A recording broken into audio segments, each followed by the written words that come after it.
You know that feeling, right? That nagging, low-grade anxiety from a to-do list that just never seems to get any shorter? That sense that you're being haunted by all these unfinished tasks?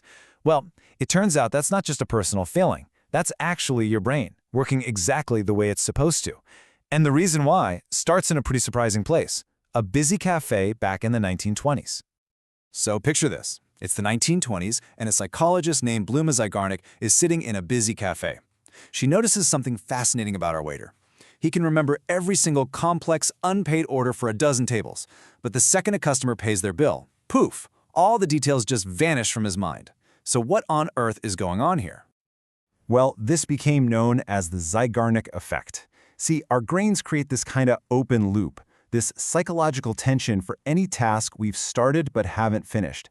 And that tension keeps the task right at the front of our minds. In fact, her original study found that people recall interrupted tasks a staggering 90% better than ones they've completed. It's basically your brain's internal alarm system screaming, "Hey, don't forget about this." Okay, so if our brains are hardwired to obsess over unfinished business, you'd think a to-do list would be the perfect tool, right? But here's the big twist. While that list is great for getting things out of your head, it's actually a deeply, deeply flawed system for actually getting them done. Here's the fatal flaw, the crucial point. A to-do list is just a menu. It's an inventory. It tells you what you have to do, but it makes absolutely no commitment to when you're going to do it. And that simple omission, that lack of a time dimension, is where everything starts to fall apart. Let's break down exactly why it fails. First, without any time constraints, tasks just swell up to take way longer than they need to. That's a real thing called Parkinson's Law. Then you've got the paradox of choice. You stare at this long list and you're paralyzed. You don't know where to start. It also encourages you to jump between tasks, which we know is a total productivity killer. And finally, the lists just get longer and longer, causing that constant feeling of overwhelm. Think about this. On an average day, we make around 35,000 decisions. Now, every single time you glance at your to-do list and have to ask, okay, what should I do next? You're burning through your finite mental energy. This constant reevaluation, all day long, leads to serious decision fatigue, which makes you less and less effective as the hours tick by. And this right here shows the true cost of all that context switching your to-do list encourages. The American Psychological Association found that trying to multitask isn't some superpower. It can slash your productivity by up to 40%. Every time you switch tasks, it takes an average of 23 minutes to fully get your focus back. That is a massive hidden tax on your time. And the stress doesn't just stop when you clock out for the day. Oh no, that giant list of open loops follows you right home. One study found that all those unfinished tasks lead to something called affective rumination, which is really just a fancy term for worrying, and it messes up your sleep. Your to-do list is literally costing you your rest and recovery.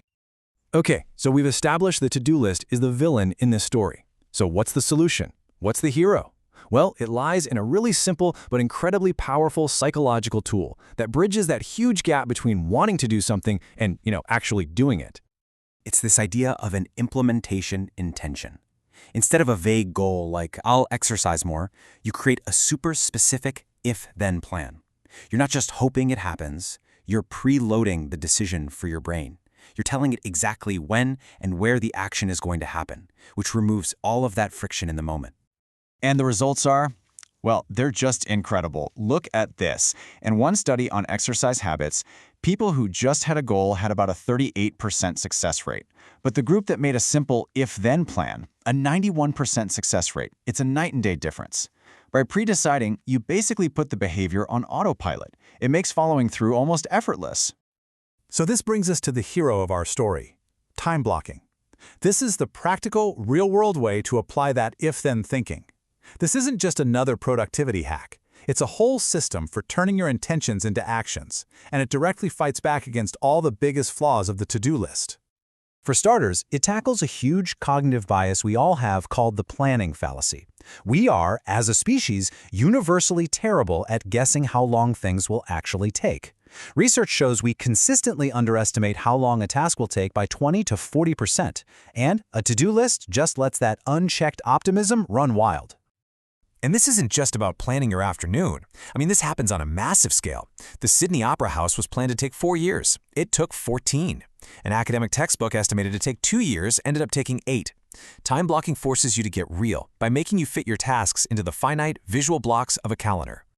And hey, if you need any more proof, just look at the playbooks of some of the world's highest performers.